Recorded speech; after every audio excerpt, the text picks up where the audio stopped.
Welcome back to Medzoar Academy. We're going to be calculating the short-acting dose of opioids based off of long-acting. The common theme that you're going to see here is that we want our short-acting dose to be 10 to 20% of our long-acting dose. We have a patient that's taking oxycodone, immediate release, 5 milligrams, a dose that you might start for an opioid naive patient. It's recommended that the patient take 4 a day. However, due to pain, they're having to take one every 4 hours, which comes out to 6 a day, which is a 24-hour total of 30 milligrams. And so by this point, we've kind of worked our way up the first and second tier of the opioid ladder. You're considering starting a long-acting opioid. Take the 24-hour dose, and you can divide that into 2 or 3 doses. Long-acting oxycodone, it comes in several dosage forms, and it can be given every 12 hours or every 8 hours. So in this case, you would want to start 15 milligrams every 12 hours. Simply dividing the 24-hour total into 2. Now what you want to do to calculate the short-acting dose, or to make sure it's still lining up, is take 10 to 20% of the total long-acting, which is 30. And so 10 to 20% of 30 is going to be 3 to 6 milligrams.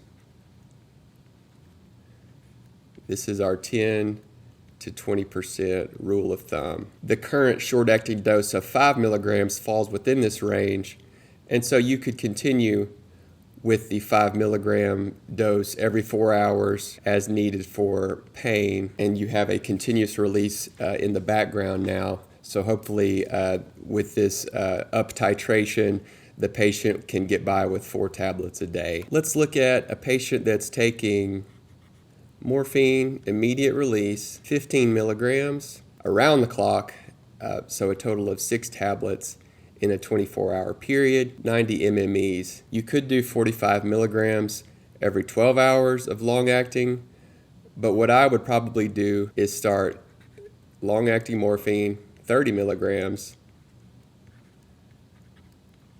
and I would schedule this every 8 hours. And so you want to go back and look and make sure that your immediate release dose is still lining up with your newly initiated long-acting dose. And so remember our 10 to 20% rule. So we have 90 MMEs. 10 to 20% of that is going to be 9 to 18 milligrams. We're still falling in this range, and so it would be appropriate to you've added some long-acting for the background.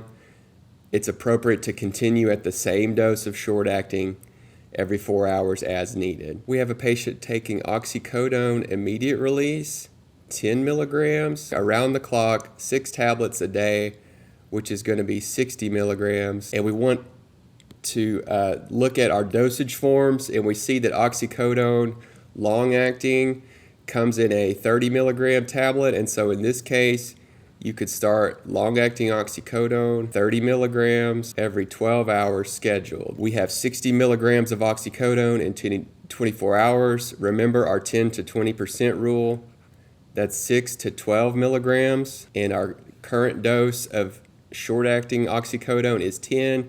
We're still falling in this range, and so it's appropriate to continue at 10 milligrams of the immediate release as needed. The same patient from scenario 3 comes in several months later, and the patient reports worsening pain. They were getting by for a couple months, taking 4 tablets a day. Recently, they've had to go to taking 6 tablets a day, and they've requested an early refill. So in this situation, you could consider doing several things, but let's say we're going to consider an up titration. They took an additional 2 tablets, which is an additional 20 milligrams, and you can sort of roll this in to their long-acting. Oxycodone long-acting also comes in a 40 milligram tablet. 40 milligrams by mouth every 12 hours is 80 milligrams, 8 to 16 milligrams. While the 10 milligrams still falls within this range, you may consider using the 15 milligram form, and so that would be your new regimen. Please stay tuned for the next part of our series,